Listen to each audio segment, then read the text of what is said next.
I am Gary Parrish. Welcome back. CBS Sports Eye on College Basketball Podcast, where we sometimes discuss camel fighting, dodo birds, and leaky black. Matt Norlander is here with me. If you're watching on YouTube, be Brandon Davies. Smash a little bit. And if you haven't already subscribed to the Eye on College Basketball Podcast, please go do that wherever you subscribe to podcasts like Apple and Spotify. Let's get into it. And I want to start, obviously, inside Allen Fieldhouse, where we got what I think is the wildest game of the night, one of the wildest games ever. Final score, Kansas 104, TCU 100.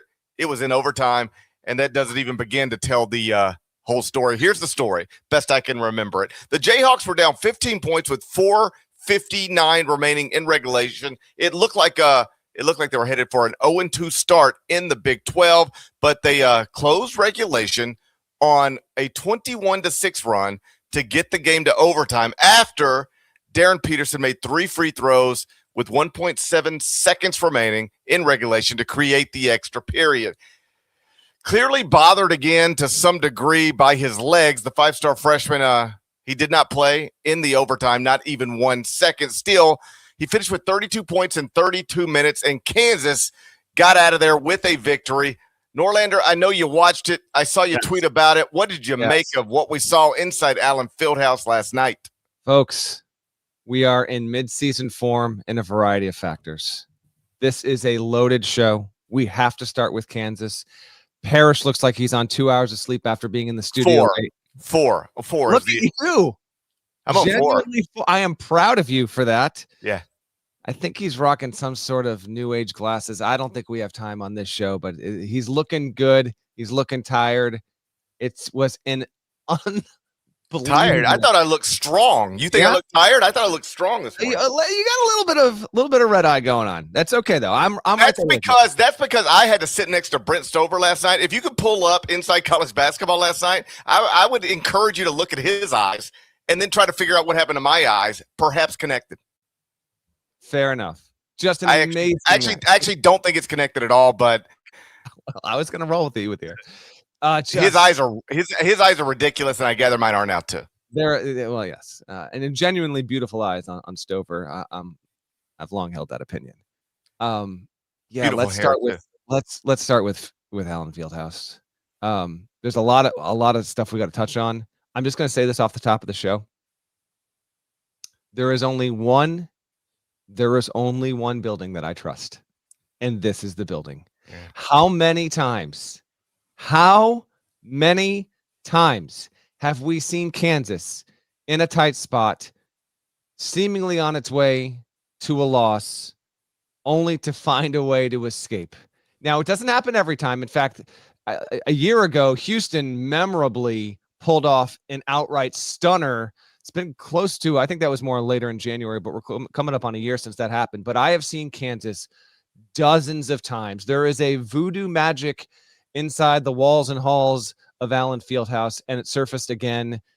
And then everything attached to this game. I mean, this was happening, and we're going to get to the Auburn A&M stuff when that was going on, when Houston, Texas Tech, just an unexpectedly dramatic. I thought it was a night of college basketball. I thought it was a top 3 night of the season all across the board. The Darryn Peterson thing keeps going up. It keeps going up. I talked on HQ about it late last night. I know you talked about it Inside College Basketball. I don't know what to make of this story. This dude just went off for his career high.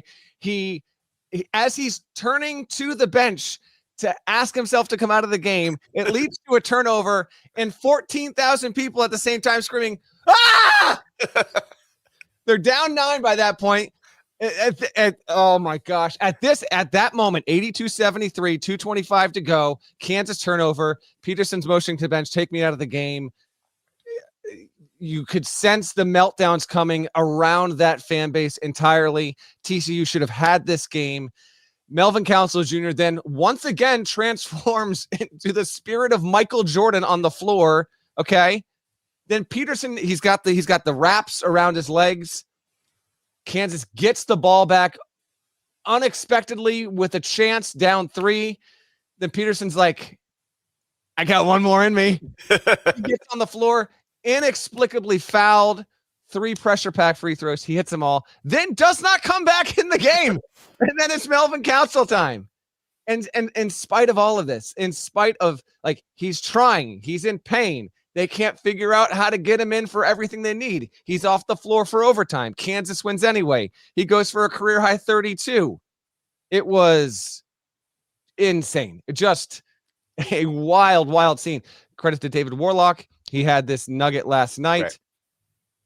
13 teams ever in men's D1 have won a game when they were trailing by at least 15 points with less than 5 to go in regulation. The all-time record is 20. Southeast Louisiana against the Fighting Camels of Campbell. That happened in 2022.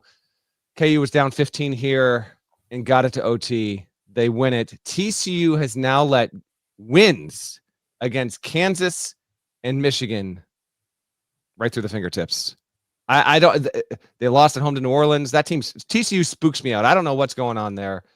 Give me everything you got on everything with that Jayhawks win, because I think this is now the most fascinating team in college basketball. It's so good. Like I don't know that I've ever seen a fan base hate and love a player as much as Kansas fans hate and love Darryn Peterson.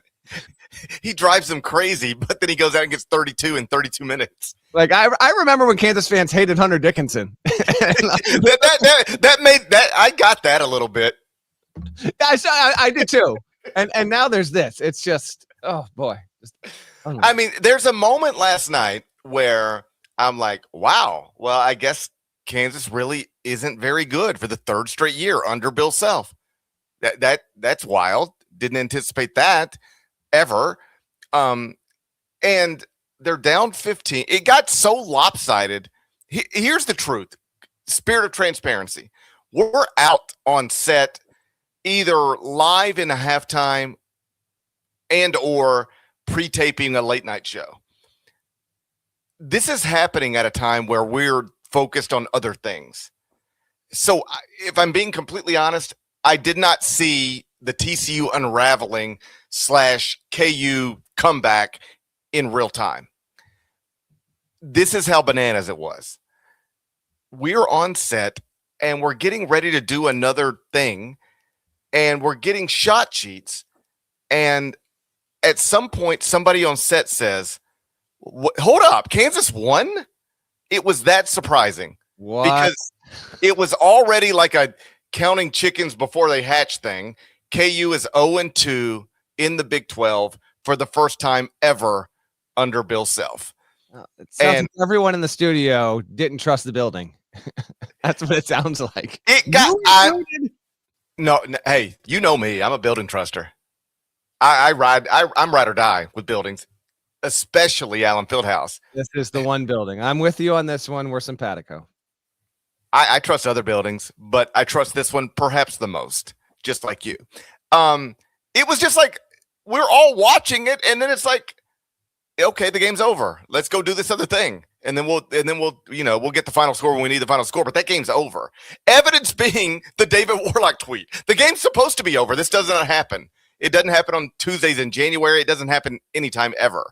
So just bananas. And for them to then close it out without Darryn Peterson, like he just doesn't come back into the game. Well, they had the thing, Parrish, where just because I'm guessing you weren't dialed in like you just said you were. So they got to the point, and we've hit the point here on these broadcasts. This is not a good thing where they have 80% of the screen on the game and 20% of the screen is a shot of Peterson sitting on the bench as the game is playing out and Kansas is in a tight spot. We saw that again last night. The fact that he made the shots to send it to OT and then said, I got to be out for the entirety of overtime, and they still win anyway. Well, he was out before that. Then they bring him back in to try to just take, hey, I know you're hurting. I know you don't feel right. Can you come off of a ball screen and take a shot? That's what it was. And he was like, yeah, I'll do that. So it's all bananas. You know what? I take that back. It's not bananas. It's actually probably sensible, but it's all unusual. That's the right word. It's unusual. So they're like, can you come back in and come off a ball screen and take a shot? He's like, yeah, I'll give it a go. And he gets fouled. And then, like, give him credit. When he feels like he can play, he's awesome. He doesn't always feel like he can play, but when he feels like he can play, he's awesome. He knocks down the 3 free throws. That's not easy. How many people would knock down those 3 free throws in that moment under that set of circumstances? That's hard. Mm-hmm. So he knocks him down and then never comes back in. And later in the night, I happened to be in the studio last night. Brent Stover's our host. His eyes were worse than mine. Go look at it if you don't believe me. And former NBA All-Star Wally Zerbiak and former NBA Coach of the Year Avery Johnson. So we got the really accomplished guys on that side of the desk, and then me and Stove were over here on this side of the desk. And for whatever it's worth, because I know Kansas fans especially, but also just basketball fans, just sports fans in general, look at this and are like, come on, man. Like, what? Just go play basketball. What are you doing? And Wally, I promise you, I'm not just going to quote Wally every episode of the College Basketball Podcast. I promise you, I'm not. But he was like, I would have played 5 more years in the NBA if I would have been on a minutes restriction coming off of certain injuries throughout my career. He's like, I'm telling you, I've been on these things. Like, here's the thing that I'm always aware of, and I try not to ever lose track of. I can talk about this stuff, and I can talk to people about this stuff, but I never did it. I think that's important to remember. I could talk to a million people about what it's like to put a minutes restriction on somebody and what it's like to play through that, but I've never personally done it. I'm not a basketball player. But Wally, that's somebody who's done it, for a long time, and he believes in it. And he said, when you are on a minutes restriction, like when they tell you things like you're 25 minutes tonight, if you do push past that, you do start to feel it. Like your body starts to feel different, and it can take a toll. And so it appears they're being very careful with what they're doing. I mean, if you're selfish at all and you're running a college basketball program and you somehow get that game to overtime, the guy who is literally responsible for getting it there, you want him on the court. But they're all seemingly on some level in agreement that we're not going to push this past a place where he's either feeling something or we've got a minutes number on it. And so what happened last night. All's well that ends well. They got the win, so they're not 0-2 in the Big 12, instead 1-1. But just, an unusual situation that we all saw unfold last night. And I'm going to say it for the 11th straight time. I hope that's the last time we ever see him not be able to finish a game. Nope. But it probably won't be, because it's never the last time. He never finishes a game. He can't finish games. I know. Well, and he did, but for the second time he was on the floor in the final minute of regulation. So they got that accomplished. We're on the same wavelength, buddy, with the Big 12 stuff. I think it's been since I think the 80s, the last time KU started 0-2 in league play. So they dodged that because they lost on the road at UCF. I thought that was important in the context of all this. By the way, TCU and Kansas have the same record, both 11-4. And credit, Trey White played well. Flory Berdunga had some good spots. We saw what Council did. He also had 8 dimes. But Peterson going off for his career high in the style, the fashion he did. TCU at one point. Let me bring this up here. What was their run? 16-1, 18. They had an 18-1 run in the second half that just jumped them. I mean, they got up 14 on KU, and I'm guessing, like, to a certain extent, that's when you were doing some of your prep stuff on the desk in the studio with the guys there. But I was watching that game as I was watching all the other stuff. I had the Kansas one up on the single here TV, and then I had the quad box with 4 more. So I always had eyes on Kansas kind of consistently, but I was also writing, Tuesday nights, trying, trudge through getting the court report done. So I'm trying to do that. I had to do multiple HQ hits, and I hit one point where I was like, damn, this isn't a 3-point game. Like, TCU is now up double digits. Kansas almost definitely is going to lose this. And for KU to come back, I do wonder if for both of these teams, like, Kansas, is this just going to be a roller coaster every week with this stuff?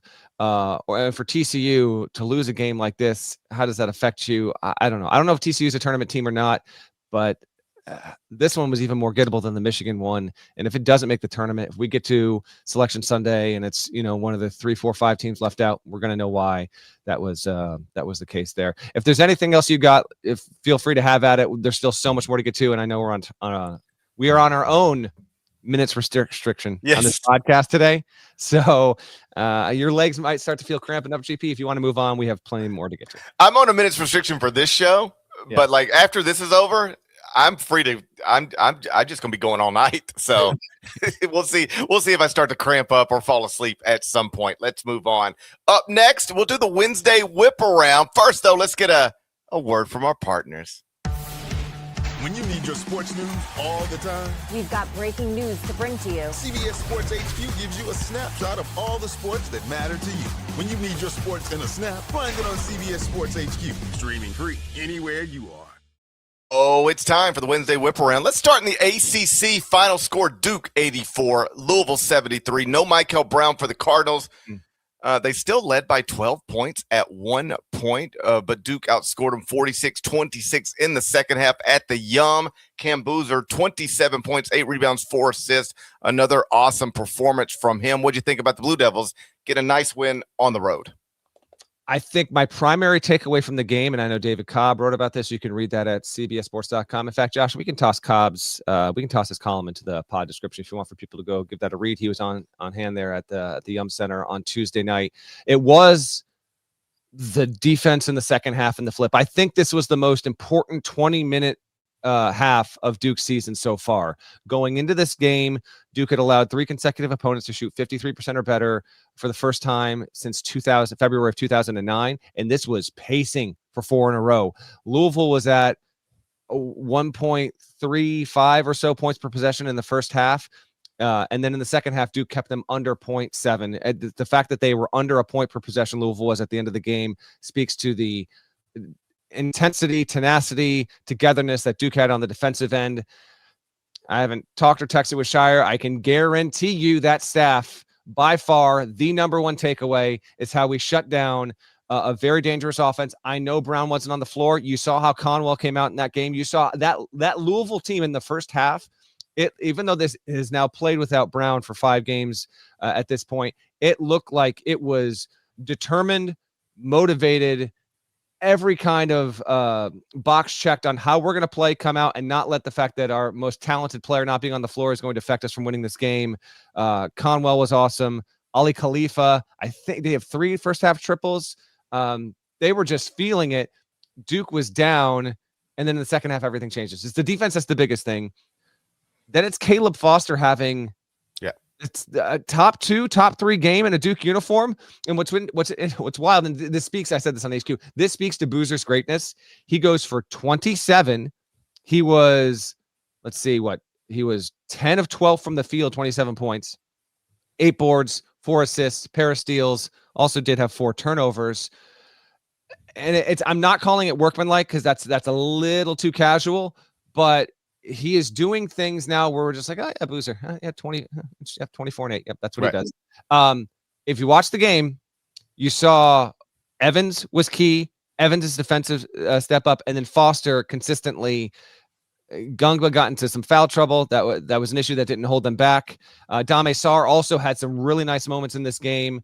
So yeah, Duke gets to 14-1. This, to me, on a very fundamental level, we talked about this on our Tuesday bonus show on Sports Network. I don't put Louisville in the national championship contender tier.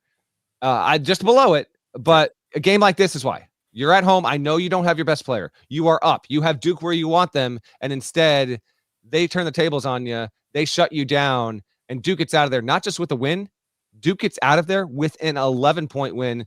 Super impressive by the 14-1 Blue Devils. And perhaps that happens no matter what, but I think Michael Brown is the difference in that game. Like if you play him normal minutes, normal health in the Yum Center, obviously you have no idea who would win the game. That's the nature of sports. But Louisville would have, I think, been favored in that game with Michael Brown on the court. They were only a 1.5-point underdog without him on the court.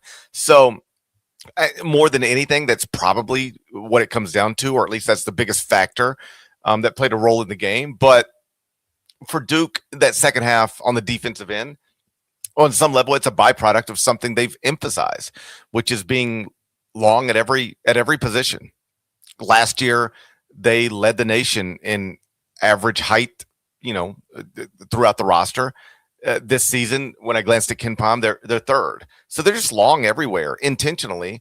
And, eventually that that can make things difficult. Like Ryan Conwell is one of the best shooters in the country, but he didn't shoot it well last night, and that's got something to do with the link that Duke can run at him on the defensive end. You mentioned Isaiah Evans, 23 points. He's now averaging 22.7 points in the past 3 games, which has helped Duke get off to a 3-0 start in the ACC.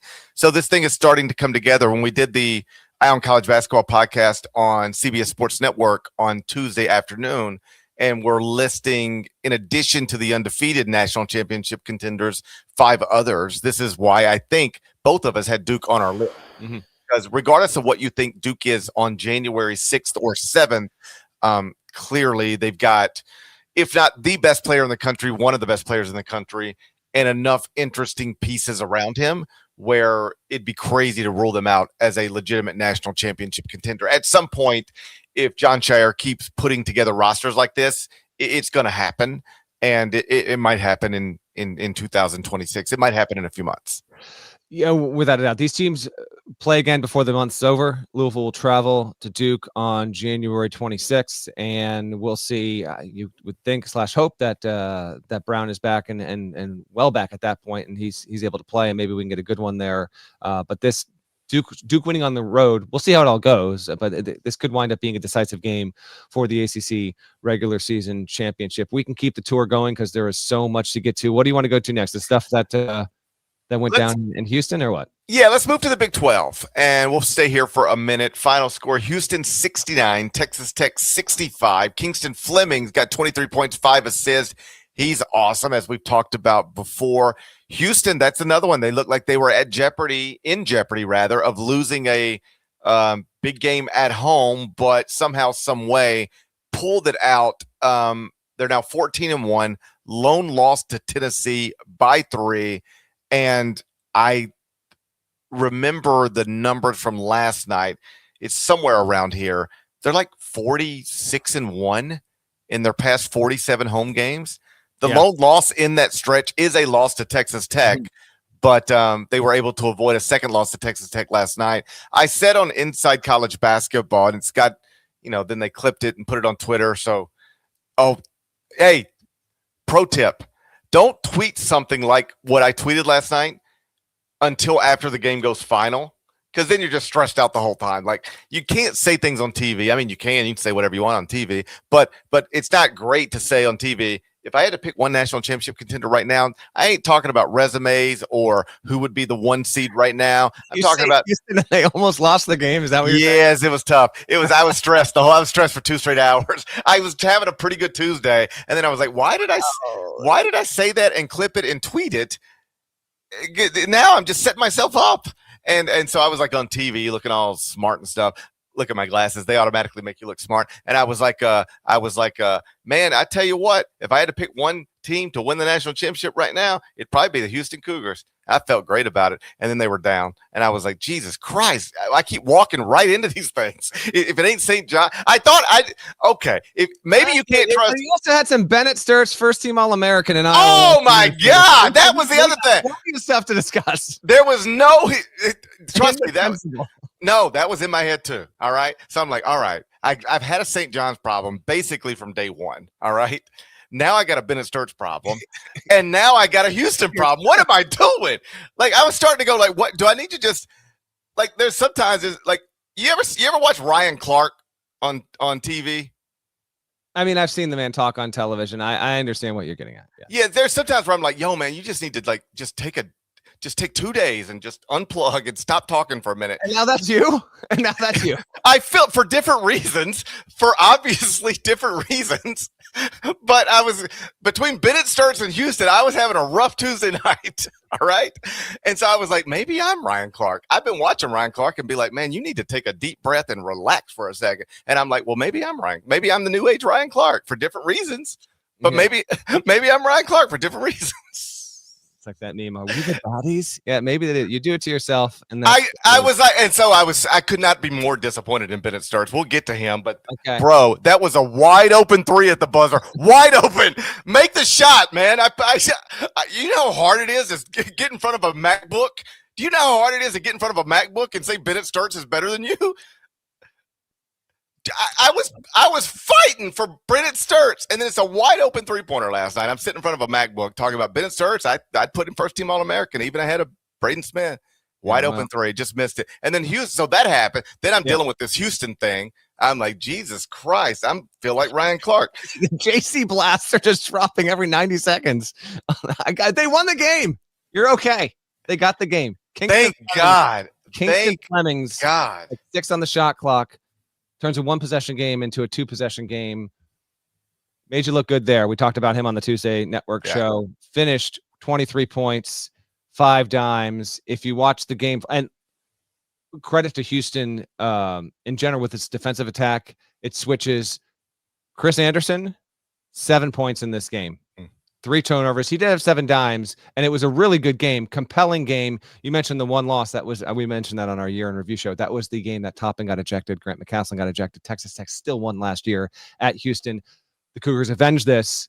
Flemings played well. Sharp had 17. I thought Chris Sinak actually showed himself well in this kind of spot, in a starting spot as well. Harwell left at one point of the game due to injury, only got 7 minutes there. So we'll see how much he is affected in the weeks to come. I actually think he, for what his role is as a freshman, and having talked to Kelvin about him, with Harwell and Sinak, those two in particular, he is expecting role allotment to increase significantly as the Big 12 season goes along. Hopefully he's okay.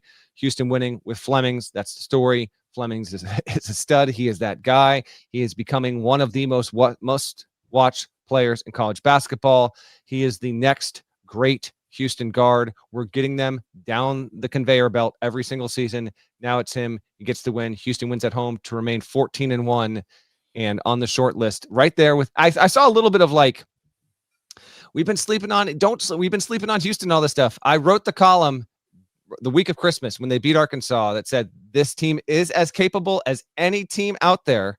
And I meant it when I wrote it, and I mean it today. As capable, as viable, a national title contender as any team in the sport. Maybe it takes a win like this when there's less football on. College basketball just on a night-by-night basis is a little more permeating into the general sports consciousness. But 14-1, the only loss by 3 to a quality Tennessee team on a neutral in Vegas, and that game was 2 heavyweights squaring off here. So big ups for Sampson. Sampson, by the way, in this game, they had like 5 or 6 different cutaways to him coming out of timeouts, was losing his mind. Yes. Like he was as animated in this, and he gets like that. I get it. He's a wonderful coach, but it just seemed that in this game in particular, he was just fired the hell up. Paid off in the end. They won by 4. He's always fired up. Like I was on the sideline a few years ago for the Veterans Classic. Houston was there. I think they played St. Joe's. So it was a walk through the first week of the season against St. Joe's. You're like a 20-point favorite. And I'm not like he was wild in the like he was like, you would have thought it was like a number 1 versus number 2 matchup. Like he brings the same approach, best I can tell, every single day to every practice, to every game. He's terrific. He is, if not the best, one of the best coaches in the sport right now. And in my opinion, should be a future Naismith Memorial Hall of Famer. And obviously it makes his candidacy easier to sell if he were to get back to another Final Four or win a national championship. And I think we both agree that he's got a team that's good enough to do it this season. And Flemings, he's just terrific. Like I had that highlight in studio last night several times. So you just see his things over and over again. And there's one moment where he's in transition and it's just like stop on a dime, pull up, knock down the mid-range. Okay, that's a pro thing. Then there's another one where it's like, set a ball screen, Tugler slips, dump it off to him for an easy bucket. Okay, that's a pro thing. He just looks the part, man. He's terrific. And I don't think anybody had any idea that freshman would perhaps be Houston's best player this season. And everybody thought Houston would be in contention for all of this stuff anyway. It's almost like they got a gift we didn't even really consider could be at the top of the roster. And Kingston Flemings is that. He's outstanding and among the biggest reasons they were able to avoid that second loss of the season last night. Let's stay in the Big 12 Final score, Oklahoma State 87, UCF 76. I bring this up because the Knights got a big win over Kansas over the weekend, popped into the AP top 25, but then lose to an unranked Oklahoma State team, but an Oklahoma State team that, the record's 13-2. Only losses are to top 50 KenPom teams, Oklahoma and Texas Tech. They got wins over two top 45 KenPom teams. And that's Texas A&M and now UCF. I did not move them into the top 25 and 1 this morning, but, off to a nice start. Off to a nice start. Best home winning streak. They're at 11 in a row since 2014. That's a solid job out of Steve Lutz. He's a quality coach. We saw him at Big 12 Media Day, and super easy coach to talk to. Very much a get it guy. Doesn't get offended if say, you're selling on his team in the preseason, like someone on this podcast might have been doing. And he was like, hey, do what you got to do. It doesn't bother me.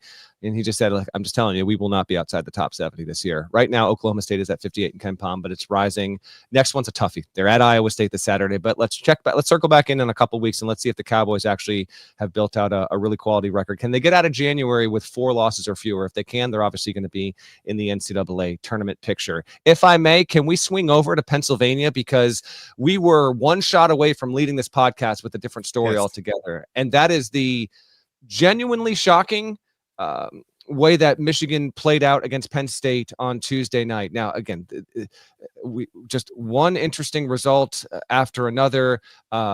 In a good way. I felt exhausted. It was like 5 consecutive hours of ball last night. I felt exhausted by the time all the hoop had been played out and determined. And that was even still before, Nevada wound up losing at home to San Diego State late with all of that. Michigan gets the win, catches its first close game in like 7 weeks. It had defeated its previous, I've got it in the court report, it had defeated its previous 10 opponents by like 34 and change or something like that on average. And yet here it catches a single possession game. Penn State's final possession was not good. Penn State did this, by the way, without Caden Mingo available for the game. He's their most talented player. So a really impressive go out of it from Penn State. But the final, I cannot imagine that's what Mike Rhodes drew up. No way, no how, no shot does that what they wanted. It felt like Freddie Dillon actually lost track of the time. Like he found himself like, shit, there's like a second to go and I'm 25 feet from the hoop. Here's a fadeaway prayer. It doesn't fall. Michigan gets the win, remains undefeated in the number 2 spot in the AP poll.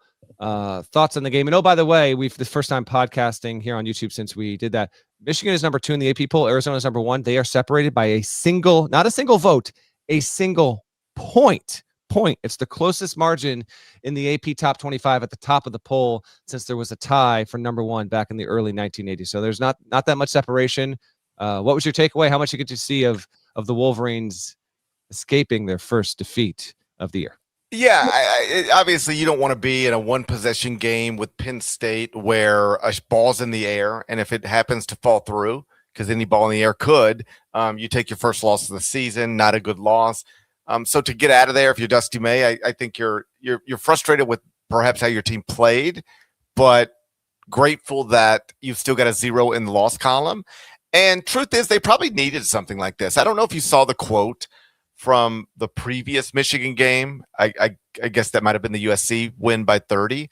And Dusty was like, I don't remember the exact words, but the sentiment was like, this is not going to last forever. Like, we're not going to keep doing this to everybody. And you see this at all levels of basketball and really in any sport. Like there was a moment where Oklahoma City in the NBA looked like nobody could beat them. They like, are they going to win? Yeah. Are they going to win 80 games? Although we said this about UConn, and then it just never stopped that season, and which famously led to Parrish saying UConn will never lose again. Yes. And then they lost 3 times in Maui for some reason. Again, you do it to yourself. Why do I do that? Why? Hey, you know what? Why I should just shut up for a second. At what point do I just stop expressing strong opinions and just say like, no, I do not want. Hey, Norlander, what do I just settle into it. That listens to this show wants muscled GP. That's not no filtered. None of it. No, keep it coming. But you notice the pattern. I'm like, I don't know about UConn. I think I love Purdue, and then UConn wins everything. And then I'm like, man, I don't think UConn's ever going to lose again. Then they can't stop losing. Yep. And then I'm like, man, I think St. John's is going to be the best in the world. and they stink. And then I'm like, man, won at Butler last night. Give them credit. They got the that was nice. That was nice. I was proud. Except now I've turned on them so much, I don't even feel good when they win. Okay, now you're rooting against them. Now I'm like, I hate them so much. It's like I'm not even happy for them. I'm not even happy for me. I hate myself and St. John so much. I can't find pleasure in anything that's happening right now. So then I move on to Bennett Stirtz. I'm like, ooh, I got a new one. This is going to be good. Oh, this is going to be a good one. And he didn't think that went through. He didn't make the shot. It was wide open. Bro, you had 3 shots. Your team had 3 shots in the final 5 seconds. You had a wide open one. Make one. I apologize to Braden Smith. I want to be clear about that. I should not have done that. More on Braden Smith in today's court report. Let's circle it back to Michigan. Oh, yeah. Yeah. So if you're Dusty May, I think you don't like the way your team performed. You don't like being in that position against Penn State.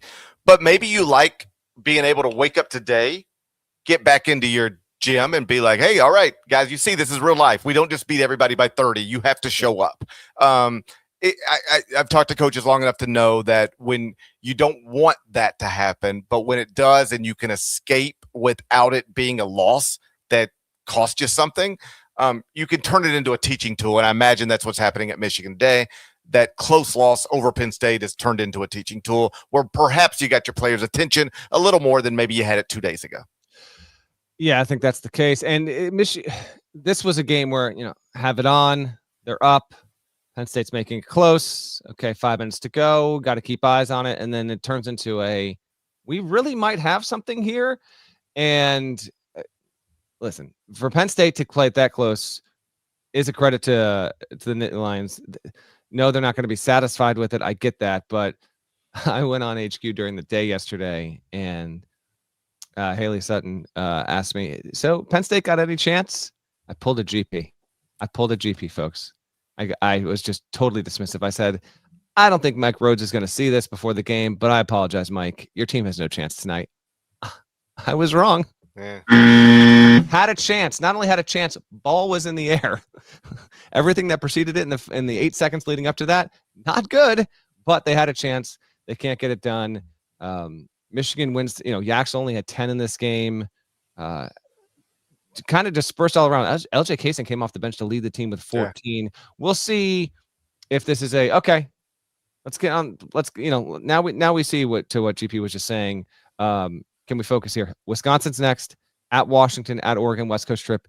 Games after that, we'll see. Big Ten from Tuesday night, we mentioned Minnesota beats Iowa. You can hit on that again if you want. And I also just want to mention it was 2 nights ago, but Nebraska is still undefeated. They went on the road. They knocked off Ohio State. It was another gritty, good win. The best story in the sport continues. And this week's court report leads on the fact that we still have 6 undefeated teams on January 7th, excluding the wonky COVID year, which started late and just is different from all the other years. This is the 6th time in the past 30-plus seasons that we've gotten to this point on the calendar with at least 6 undefeated teams.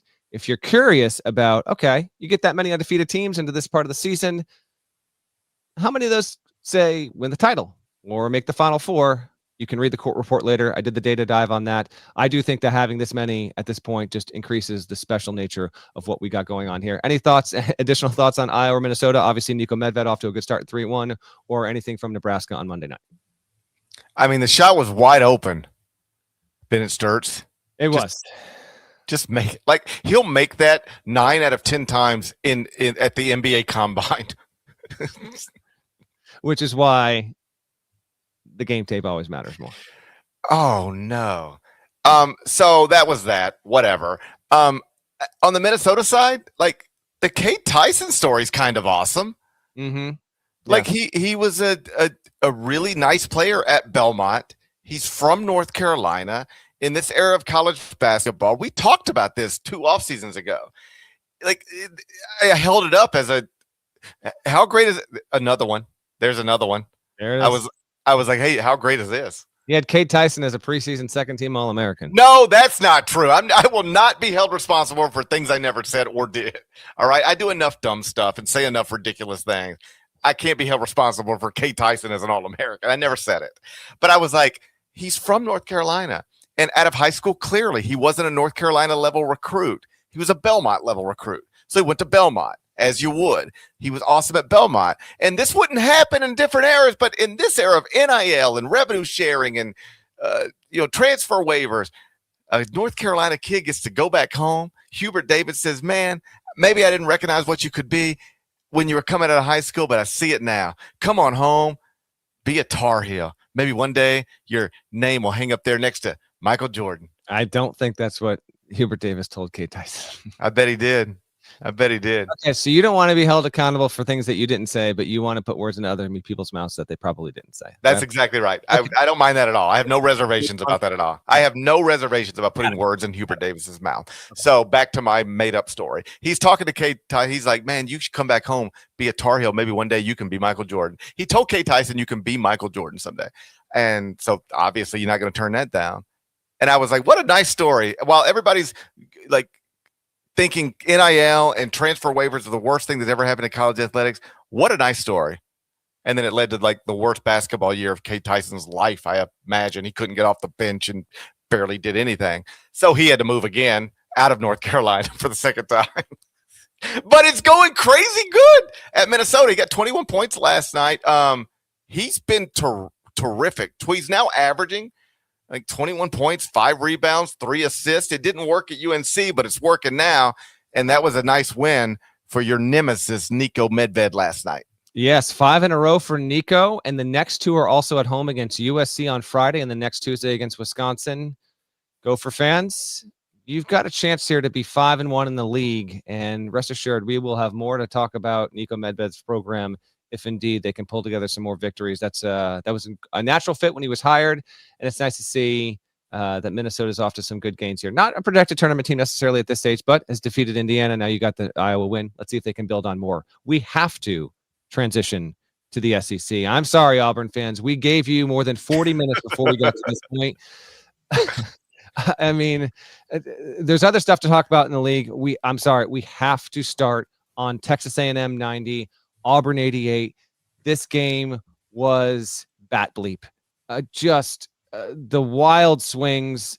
Kansas had it. This was happening as this was going along right beside it there. Auburn blew a 16-point lead on A&M in the second half. Bucky McMillan's group flipped the game with a 30-6 run. Then there was a review that in real time. Now I'm watching stuff. Honestly, there were multiple reviews, but the big review in this game tied to the foul shot, that felt like it took 12 minutes, just forever. Can we please improve the process? Auburn, nevertheless, it gets the opportunity to get the shot off. 0.6 to go. It falls in real time. I thought it was good. So did I. And so did everybody, including the refs. So did everybody. And the crowd. The refs and the crowd and Stephen Pearl. Rule of cool, let it stand. I think the officials got it right. I think it looks like it's just barely on his fingertips when he lets it go. I think we've got the video. Before GP chimes in on this, here's how the game ended. If you're watching on YouTube or if you're listening, this is how A&M escaped. Careful here.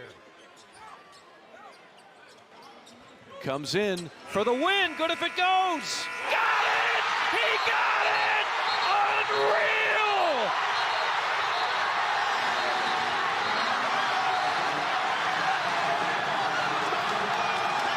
And making one heck of a call here. No good! No good is the call. And now Stephen Pearl can't. Now let's throw things. Let's throw things at him. Throw things at the referees. The celebration for Auburn is replaced by the celebration for A&M. And by the way, there was plenty of time to separate between those. Stephen Pearl out of his mind. You actually, good job out of you, Josh. He's got the grab here. You can see on the right. You can see the light is lit up on the backboard. Ball is still in Keyshawn Murphy's hands. So close, but the right call. Auburn loses. It's 9-6 with losses to Houston, Michigan, Arizona, Purdue. Georgia's solid on the road in overtime. That just happened last weekend, and now home to A&M by 2 in dramatic fashion. A&M is 12-3. Again, to be determined how good or not A&M is, but it's 12-3 team. So there's no team. I wrote this in the corporate report today as well, GP. There's no team that has a better buffet of losses than Auburn. The problem is they have 6 of them. Right. So it's 9 wins versus 6 losses, preseason top 20 team. Stephen Pearl is really living the full spectrum of a head coaching existence here. Your thoughts on the chaos on the Plains Tuesday night? Yeah, I mean, like you, in real time, I thought it was good. And then the replays suggest, at least, if not prove, that it wasn't. I know Stephen was upset. And in the post game, he was asked, like, so what did they tell you? He was like, they didn't tell me anything. they just said it's no good, and they got out of there as quickly as they could. Because the crowd was, like, throwing things. That was a real thing that happened last night. And so, you know, it's I think Stover had the note last night. This is the worst start through X amount of games for Auburn since something. Mm-hmm. And you just never want a studio host saying that about your first year, nor do you want, you know, Matt Norlander saying, like, if the main takeaway through the first, 15 games of your first year as a head coach is, man, you've had some good losses. You know, that's not the way you want somebody describing the first half of your first season as a Division I men's basketball coach. But it is an accurate way to assess what's happened at Auburn. They've been right there in a lot of different positions. And if you could just take a possession here and flip it, a possession there and flip it, we're talking about a top 15 team instead of a team that, you know, is coming off of a loss and has got a collection of them so far.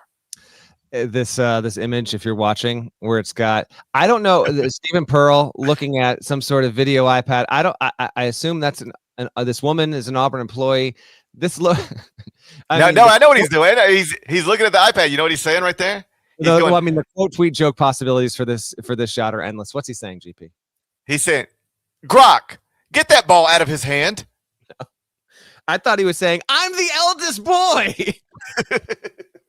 No, the dinner reservation says 6:30. We will not wait another 15 minutes. Grok, get that ball out of his hand, please.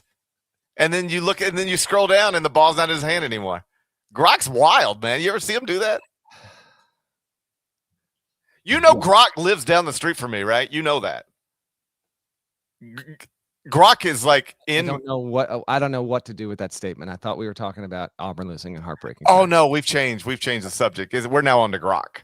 Grok really don't need to be. I mean, I'm so okay with not. It lives 10 minutes from me. Grok is 10 minutes from me. That's Google it. Google it. I'm like, I sound like Kirk Signetti. Google it. All right. I don't know what you say. You sound like the internet is cooking your brain at this point, honestly. Stephen Pearl lives down the street from me. Google it. Google it. I think I'm mixing my internet companies or something, but you can Google that. It's true. They're polluting the air, is what I read somewhere. Someone in the chat is asking Grok if the image of Stephen Pearl lobbying is real. Is this real? GP, does that look like an AI fabricated image to you? I don't know what's real and what's not anymore. Like, I saw some little blonde girl rubbing on Tom Brady's back. You and Stephen Pearl both. Because Stephen Pearl doesn't know what's real either. After the I don't know. Me and Stephen Pearl are just out here. It's 2026, and Stephen Pearl and I are very confused about what we're seeing. I don't know what to believe anymore. I saw some little blonde girl rubbing on Tom Brady's back. Yep, don't need that. Was that true or not? Is that a real thing or not?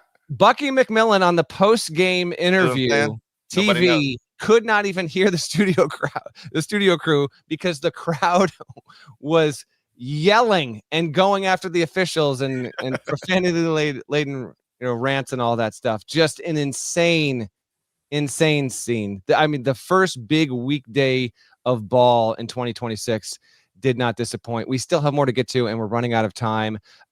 Tennessee beats Texas. Longhorns are a non-factor in year one of Sean Miller. Good for Tennessee to get the win, no nonsense fashion. But Florida beating Georgia, that was. Well, hold on that. Let's not gloss over this. What? Texas fired Rick Barnes, and he's 5-1 against Texas since they fired Rick Barnes. Can you imagine firing somebody and then he just comes back and just beats your brains in every day? Well, I don't know what to tell you. Like, I hear you, but I'm not even saying it was a wrong decision. I'm not even saying it was wrong. It feels very much for different reasons, but like the not to mix sports here and podcasts, but like the John Harbaugh thing in Baltimore. I thought the same exact thing. Like Kyle Brandt had a great tweet about this yesterday, though. His exact tweet. I want to read this to you because I completely agree with the sentiment here. I think we've even talked about it occasionally on the show. This doesn't always apply, but I think philosophically speaking, it's true. He said, I want to bring this up directly what he said because I agreed with it. And okay, again, just because another team will quickly hire your coach doesn't mean you shouldn't part ways with him. Right. You handle your own business. Sometimes things just run its course. They ran it with Barnes at Texas. We do not need a reset on the Rick Barnes era at Texas. No, I wasn't. Not on a minutes restriction on a Wednesday pod after the ball is easily handled at home. The Longhorns, but I get your point. He is not trying to relitigate the Rick Barnes decision at Texas. Just pointing out that it must be awesome. Like I am lucky. I've never been fired. I'm sure it'll happen someday. I'm sure it'll happen someday. But I can only imagine what it must be like to have a thing tell you we don't want you here anymore, and then come back and just whip their ass every year. That must be amazing. So I'm happy for Rick Barnes. I agree. By the way, I was so busy last night. The chat, BB Minded says Sean Miller's press conference was weird when he compared his players to toddlers. I missed that. There's so much happening. I don't want the context. Sean, that is all I want. Thank you so much for that. I would love. This is what we should do. I know we don't have coaches on the Eye on College Basketball podcast. We've decided against that years ago. At least during season, right? We did. It would be funny, like if we just get Rick Pitino and Sean Miller on and just be like, "Hey guys, let's just talk about your teams." Talk about your teams to each other. We'll just sit here and be quiet. I'll just sit here and wonder why Bennett Stirtz missed that shot, and you guys talk about your teams to each other. I bet that would be hilarious. If you ever, they'll never do it for obvious reasons, but not all coaches. You get some coaches off the record actually talking about their teams. Oh, it's so good. Hilarious. I talked to a coach one time, was literally on the way to the Sweet 16. All right, they had won the round of 64. They had run the round of 32. I reach out to this guy. And he's like, and I'm like, so I don't even know what I was doing. I don't even know why we were talking. And he was like, GP, I can't believe I've got to try to win a Sweet 16 with this son of a bitch. And I'm like, what? Like, he's like, I can't, he can't. He's terrible. Talking about his point guard. I can't believe I got to go to the Elite Eight with this guy. And I'm like, you're in the Sweet 16. He just won the last game. But like, sometimes you get these guys talking about their players and they hate them. GP, early, it was Monday. Talked with the coach. Not going to say who it was. Not even going to indicate. This coach right now has a team in his league that is in a top 3 team in their league. Okay, right. Could be a high major, could be a major, whoever. So we had checked in. I hadn't checked in a bit. I'm just checking how you doing. I was calling about something else. Right. You're good start. He goes, no. He said, I am miserable. Yes. I am. It is miserable right now. I said, can you get a hold of your life? Right. You could be way worse than this. So to your point, I was laughing. I was like, I'm not disregarding like some, like, I get it. You're in a locker room. You got 18 to 23-year-olds. Right. All sorts of wild stuff can happen. You could be, way, way worse than this right now. But I was calling in thinking I was getting like a good checkup. It was it was like he picked up the phone and the light on the phone was the only thing that brought up inside of a dark room. And it's like, no, you caught me in the middle of misery right now. Coach is going to be too hilarious. We are running out of time. Florida beat Georgia 92-77. A good win for the Gators. Just, first talk about former coaches. Mike White goes back to where he once was. Georgia, again, to be determined how good or not the Dogs are. They didn't play a good non-con schedule. Florida wins, and I don't know if this is good or not, but they win despite a no-show first half from their guards. Fland and Lee were better in the second half for sure, but it continues to be Thomas Houck all day, every day. Florida gets the dub there. I thought that was an important result, genuinely. I thought that was important for Florida moving its arrow in the right direction. We'll see if it can be in that top 10, 12, 15 group consistently. I don't think it's there yet, but you couldn't have a home loss and then have any sort of claim to being one of the better teams in the SEC. I thought that was an important result from Tuesday. Yeah, this is one of those where it's an unranked team beats a ranked team. So, upset on a surface level. But like Florida was nearly a double-digit favorite in this game. They're up to 13th in KenPom. I got them back into the top 25 and 1. I still got questions about the backcourt, but that was a nice win last night. Only other ones I'll bring up, Wisconsin won 80-72. So UCLA's 10-5. That was a road trip. They go home for a game against Maryland. Then they got to go back and play at Penn State and Ohio State. So let's just keep an eye on Mick Cronin's team. 10-5. They were the one team I omitted. I've got top 10 most disappointing teams at the halfway mark in today's court report. UCLA was my last cut. If I did a top 11, I would have put UCLA on that list. But good for Wisconsin. Take care of your business at home. And that was a definitive 40-minute wire-to-wire win. Good on them. And then San Diego State won at Nevada. I thought that was notable. What's not good, and who's also on my top 10 disappointing list, is Georgetown. Yeah. Oh, God. Going to DePaul. Okay, so Georgetown. Sorry, Hoyas. We gave you plenty of love last season when you started hot and earlier this season. Started 5-0, won against Maryland on the road, and beat Clemson. They were off to a good start.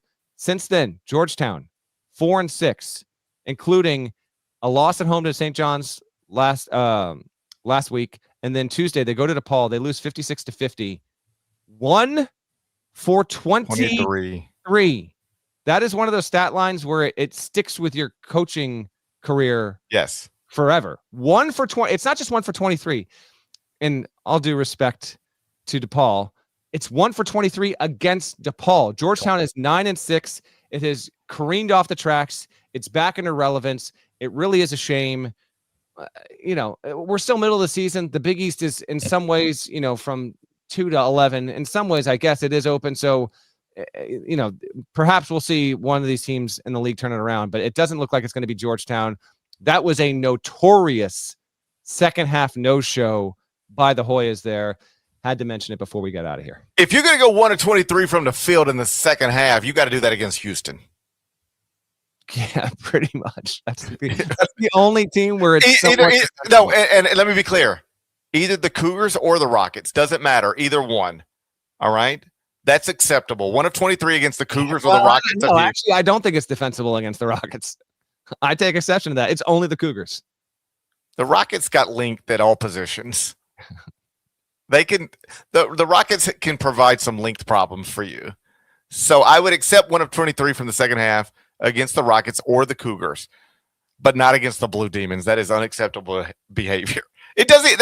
That's one of those things when they hand you a shot sheet in studio and you read it and you're like, well, that doesn't sound real. Double check that, please. No.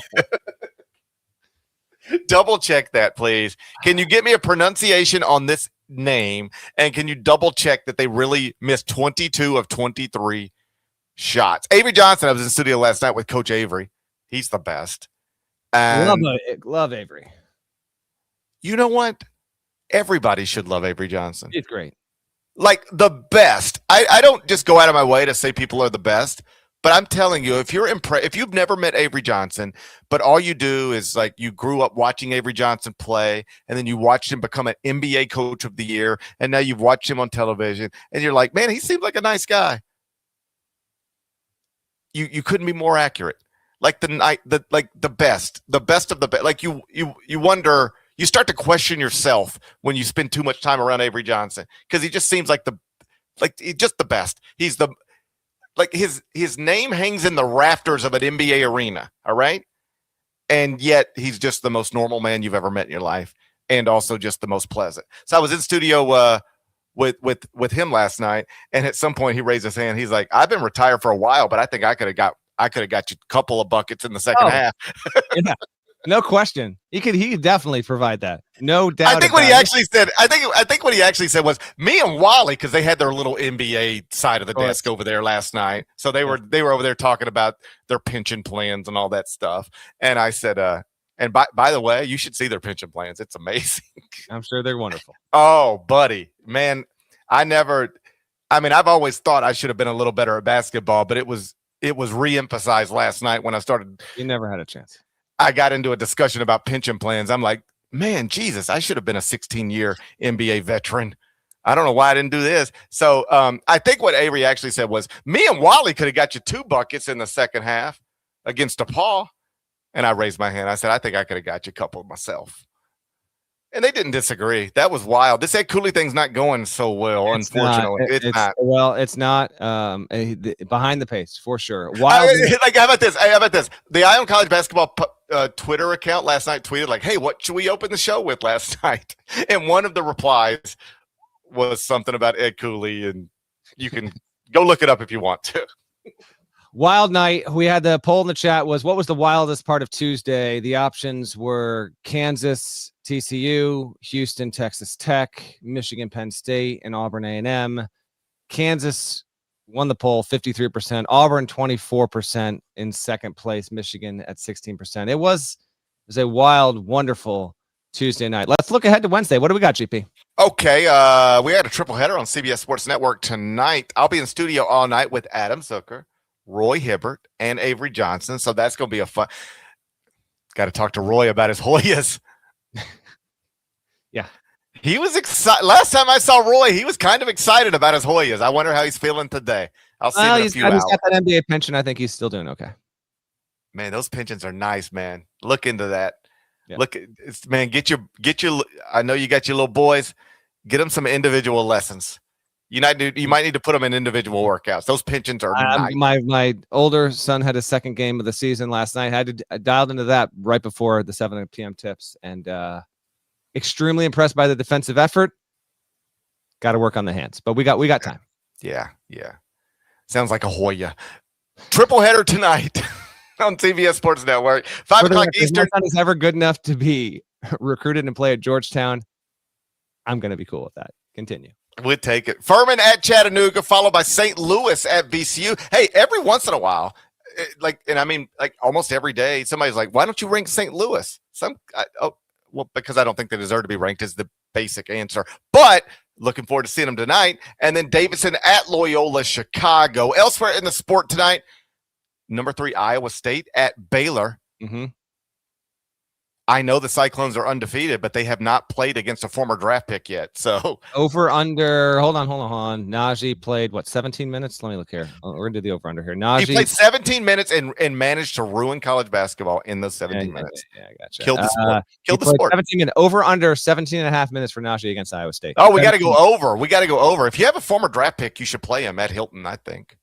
Oh, this is at Baylor. The game is not. It's at Baylor. If you have a former draft pick, I think you should play him. If you find yourself in a basketball game in January against an undefeated team and you happen to have a former draft pick on your roster, I think you should put him out there.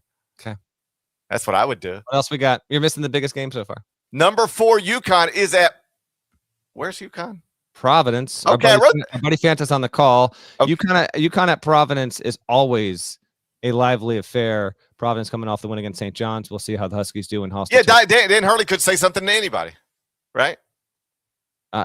Anything could happen. Anything could happen. So we'll keep our eyes on that. Number 13. This is my favorite one. Number 13, Alabama at number 11, Vanderbilt at Memorial. Number 15, Arkansas at Ole Miss down in Oxford. Yep. Cal at number 23, Virginia. Number 24, SMU at Clemson. What's got your attention out of that list of games? I imagine it's Alabama at Vandy.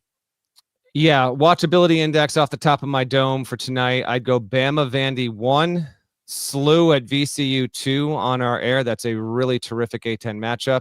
I'd say ISU Baylor 3, Arkansas Mississippi 4. The Rebels are also on my top 10 most disappointing teams to this point in the season, 8-6. But you've got a chance to turn it around. Arkansas tonight, Saturday hosting Missouri. We'll see if they can get it done. We're focused on Miami. All right, we're focused on Miami down in Mississippi. Yeah, I know. There's that, and that's the Thursday kickoff, right? Thursday. Yeah, Indiana, Oregon's on Friday. It is a great stretch for sports in general. Got all this hoops, more good hoops tonight, and then Thursday, Friday, Saturday, Sunday, Monday, all big time football stuff. Woo! 2026 arriving with a bang. Love it. Oh, it's a bang. So that's tonight. Then on Thursday, there's nothing really great, but Santa Clara is at number 8, Gonzaga. That's kind of interesting, if only Santa because Clara's solid team. Also brought in a G League player. So a legitimately viable team. I don't know if they can win on the road, but it's at least worth peeking in on. That game will tip right after the end of the Miami Ole Miss. It's about time somebody decided to try to use pros to beat Gonzaga in the WCC. I mean, I don't know what took them this long. I would have tried this years ago. It's like at some point it's like we never beat these guys. They never lose. They win the conference championship every year. What are we going to do about it? Maybe we should try bringing in pros. All right, so Santa Clara does it, and now we'll see what happens.